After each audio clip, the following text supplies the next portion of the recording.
Ce jour-là, 23 surendettés ont fait le déplacement à l'audience. L'un après l'autre, ils vont tenter d'infléchir le juge pour qu'il allège leurs dettes. L'audience de surendettement des particuliers est ouverte. Vous pouvez vous asseoir. Messieurs, dames, faites état de 4 crédits, 2 facettes de crédit mutuel pour un encours global de 9 500, à peu près 12 500 euros. Selon le plan proposé par la Banque de France quelques mois plus tôt, le couple devrait rembourser 600 euros par mois à ses créanciers. Mais même s'il a déjà fait beaucoup d'efforts, il est aujourd'hui dans l'incapacité d'honorer ses dettes. Vous êtes d'un bien de 238 000 euros, de ressources de 3 948 euros par mois, et votre endettement ressort à 327 660 euros, dont 18 crédits à la consommation pour 228 330 euros. Le cas de ce couple est exceptionnel. Ils ont 18 crédits en cours à rembourser. Mais la Banque de France a refusé de les aider. Vous avez fait des retraits d'argent en Belgique pour jouer au casino. Vous disposez de 4 comptes bancaires et une interdiction au jeu, puisque vous continuez à jouer en Belgique. Donc la commission dit que les crédits ont été souscrits pour jouer régulièrement au casino. La Banque de France les accuse d'être de mauvaise foi. Le juge leur demande des explications. Leurs arguments pour se défendre sont particulièrement audacieux. Au nom d'Allah, le tout miséricordieux, le très miséricordieux. Il a enseigné le Coran. Il a créé l'homme. Il lui a appris à s'exprimer clairement. Le soleil et la lune évoluent selon un calcul minutieux, et l'herbe et les arbres se prosternent.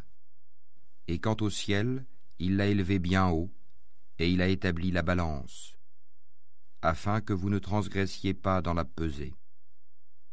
Donnez toujours le poids exact et ne faussez pas la pesée. Quant à la terre, il l'a étendue pour les êtres vivants. Il s'y trouve des fruits, et aussi les palmiers aux fruits recouverts d'enveloppes, tout comme les grains dans leurs balles et les plantes aromatiques. Lequel donc des bienfaits de votre Seigneur nierez-vous? Il a créé l'homme d'argile sonnante comme la poterie, et il a créé les djinns de la flamme d'un feu sans fumée. Lequel donc des bienfaits de votre Seigneur nierez-vous? Seigneur des 2 levants et Seigneur des 2 couchants. Lequel donc des bienfaits de votre Seigneur nierez-vous? Il a donné libre cours aux 2 mers pour se rencontrer. Il y a entre elles une barrière qu'elles ne dépassent pas. Lequel donc des bienfaits de votre Seigneur nierez-vous? De ces 2 mers sortent la perle et le corail. Lequel donc des bienfaits de votre Seigneur nierez-vous? À lui appartiennent les vaisseaux élevés sur la mer comme des montagnes. Lequel donc des bienfaits de votre Seigneur nierez-vous? Tout ce qui est sur elle, la terre, doit disparaître. Seule subsistera la face, Wajh, de ton Seigneur, plein de majesté et de noblesse. Lequel donc des bienfaits de votre Seigneur nierez-vous? Ceux qui sont dans les cieux et la terre l'implorent. Chaque jour il accomplit une œuvre nouvelle. Lequel donc des bienfaits de votre Seigneur nierez-vous? Nous allons bientôt entreprendre votre jugement, ô vous les 2 charges, hommes et djinns. Lequel donc des bienfaits de votre Seigneur nierez-vous?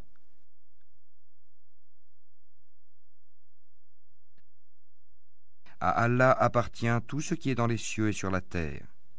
Il pardonne à qui il veut, et il châtie qui il veut.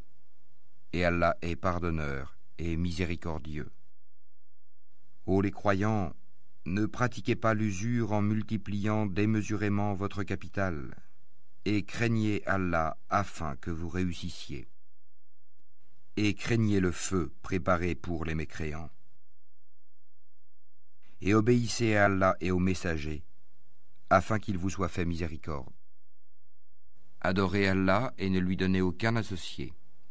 Agissez avec bonté envers vos pères et mères, les proches, les orphelins, les pauvres, le proche voisin, le voisin lointain, le collègue et le voyageur, et les esclaves en votre possession, car Allah n'aime pas en vérité le présomptueux, l'arrogant. Ceux qui sont avares et ordonnent l'avarice aux autres, et cachent ce qu'Allah leur a donné de par sa grâce, nous avons préparé un châtiment avilissant pour les mécréants. Et ceux qui dépensent leurs biens avec ostentation devant les gens et ne croient ni en Allah ni au jour dernier, quiconque a le diable pour camarade inséparable, quel mauvais camarade! Qu'aurait-il à se reprocher s'ils avaient cru en Allah et au jour dernier et dépensé dans l'obéissance de ce qu'Allah leur a attribué? Allah, d'eux, est omniscient. Certes, Allah ne laisse personne, fût-ce du poids d'un atome. S'il est une bonne action, il la double et accorde une grosse récompense de sa part. Comment seront-ils quand nous ferons venir de chaque communauté un témoin, et que Mohammed nous te ferons venir comme témoin contre qu'ils prennent des intérêts usuraires qui leur étaient pourtant interdits, et parce qu'ils mangent illégalement les biens des gens? À ceux d'entre eux qui sont mécréants, nous avons préparé un châtiment douloureux. Mais ceux d'entre eux qui sont enracinés dans la connaissance, ainsi que les croyants, tous ont foi à ce qu'on a fait descendre sur toi et à ce qu'on a fait descendre avant toi. Et quant à ceux qui accomplissent la salat, paient la zakat et croient en Allah et au jour dernier, ceux-là, nous leur donnerons une énorme récompense. Nous t'avons fait une révélation comme nous fîmes à Noé et aux prophètes après lui. Et nous avons fait révélation à Abraham, à Ismaël, à Isaac, à Jacob, aux tribus, à Jésus, à Job, à Jonas, à Aaron et à Salomon, et nous avons donné le Zabour à David. Et il y a des messagers dont nous t'avons raconté l'histoire précédemment, et des messagers dont nous ne t'avons point raconté l'histoire, et Allah a parlé à Moïse de vive voix. En tant que messager, annonciateur et avertisseur, afin qu'après la venue des messagers, il n'y eût pour les gens point d'argument devant Allah. Allah est puissant et sage. Mais Allah témoigne de ce qu'il a fait descendre vers toi. Il l'a fait descendre en toute connaissance. Et les anges en témoignent. Et Allah suffit comme témoin. Ceux qui ne croient pas et qui obstruent le sentier d'Allah s'égarent certes loin dans l'égarement. Ceux qui ne croient pas et qui pratiquent l'injustice, Allah n'est nullement disposé à leur pardonner, ni à les guider dans un chemin, autre que le chemin de l'enfer, où ils demeureront éternellement. Et cela est facile. Le messager vous a apporté la vérité de la part de votre Seigneur. Ayez la foi, donc, cela vous sera meilleur. Et si vous ne croyez pas, qu'importe. C'est à Allah qu'appartient tout ce qui est dans les cieux et sur la terre. Et Allah est omniscient et sage.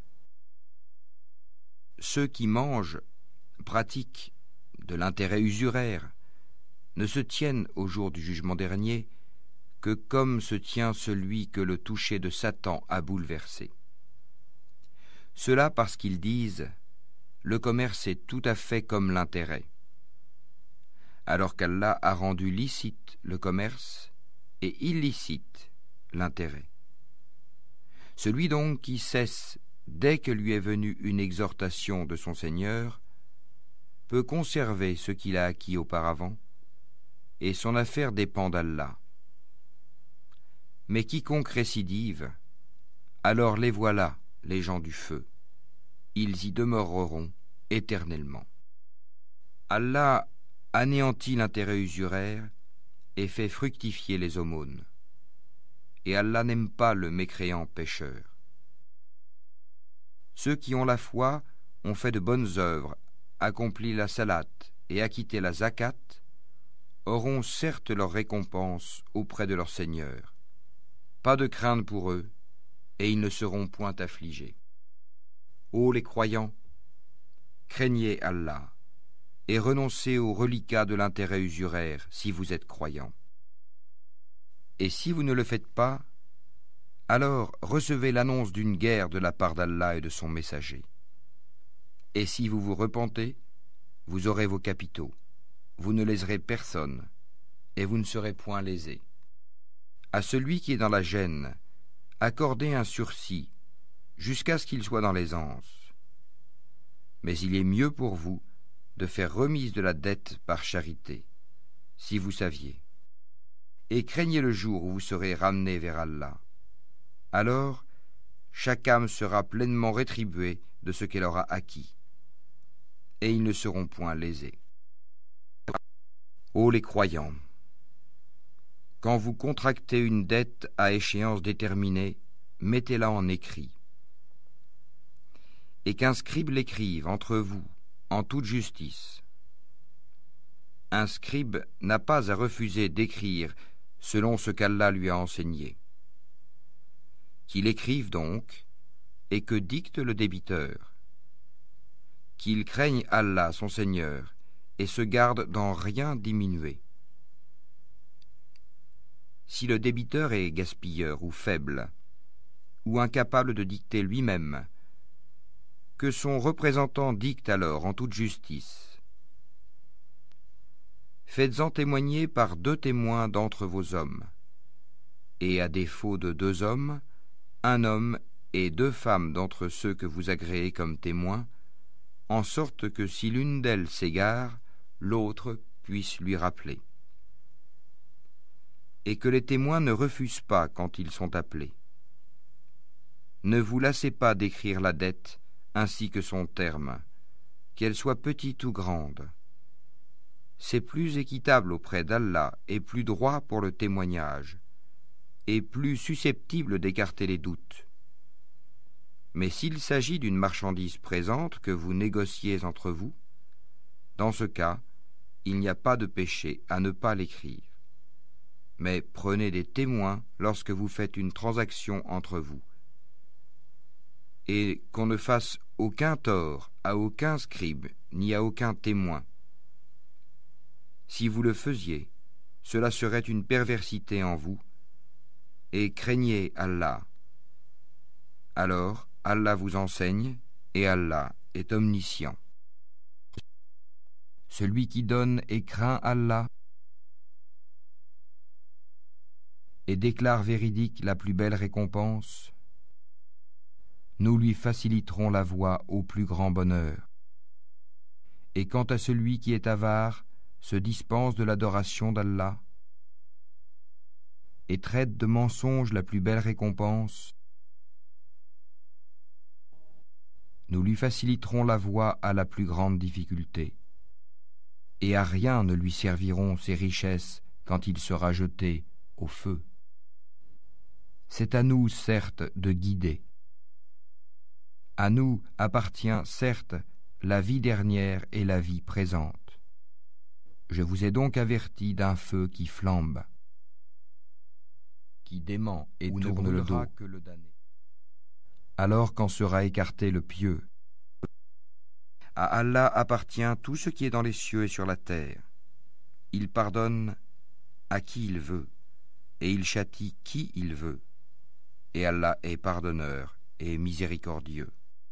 Ô les croyants, ne pratiquez pas l'usure en multipliant démesurément votre capital, et craignez Allah afin que vous réussissiez. Ô vous qui avez cru, craignez Allah, que chaque âme voit bien ce qu'elle a avancé pour demain. Et craignez Allah, car Allah est parfaitement connaisseur de ce que vous faites. Et ne soyez pas comme ceux qui ont oublié Allah. Allah leur a fait alors oublier leur propre personne. Ceux-là sont les pervers. Ne seront pas égaux les gens du feu et les gens du paradis. Les gens du paradis sont eux les gagnants. Si nous avions fait descendre ce Coran sur une montagne, tu l'aurais vu s'humilier et se fendre par crainte d'Allah. Et ces paraboles, nous les citons aux gens afin qu'ils réfléchissent. C'est lui, Allah, nulle divinité autre que lui, le connaisseur de l'invisible tout comme du visible. C'est lui le tout miséricordieux, le très miséricordieux. C'est lui, Allah, nulle divinité autre que lui, le souverain, le pur, l'apaisant, le rassurant, le prédominant, le tout-puissant, le contraignant, l'orgueilleux. Gloire à Allah, il transcende ce qui lui associe. C'est lui Allah le Créateur, celui qui donne un commencement à toute chose, le Formateur. À lui les plus beaux noms, tout ce qui est dans les cieux et la terre le glorifie, et c'est lui le puissant, le sage. Ô les croyants, dépensez de ce que nous vous avons attribué avant que vienne le jour où il n'y aura ni rançon, ni amitié, ni intercession. Et ce sont les mécréants qui sont les injustes. Ceux qui mangent, pratiquent de l'intérêt usuraire, ne se tiennent au jour du jugement dernier que comme se tient celui que le toucher de Satan a bouleversé. Cela parce qu'ils disent « Le commerce est tout à fait comme l'intérêt », alors qu'Allah a rendu licite le commerce et illicite l'intérêt. Celui donc qui cesse dès que lui est venue une exhortation de son Seigneur peut conserver ce qu'il a acquis auparavant, et son affaire dépend d'Allah. Mais quiconque récidive, alors les voilà, les gens du feu. Ils y demeureront éternellement. Allah anéantit l'intérêt usuraire et fait fructifier les aumônes. Et Allah n'aime pas le mécréant pécheur. Ceux qui ont la foi ont fait de bonnes œuvres, accompli la salate et acquitté la zakat, auront certes leur récompense auprès de leur Seigneur. Pas de crainte pour eux, et ils ne seront point affligés. Ô les croyants, craignez Allah, et renoncez aux reliquats de l'intérêt usuraire si vous êtes croyants.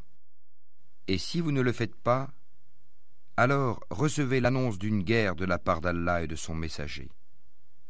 Et si vous vous repentez, vous aurez vos capitaux, vous ne léserez personne, et vous ne serez point lésés.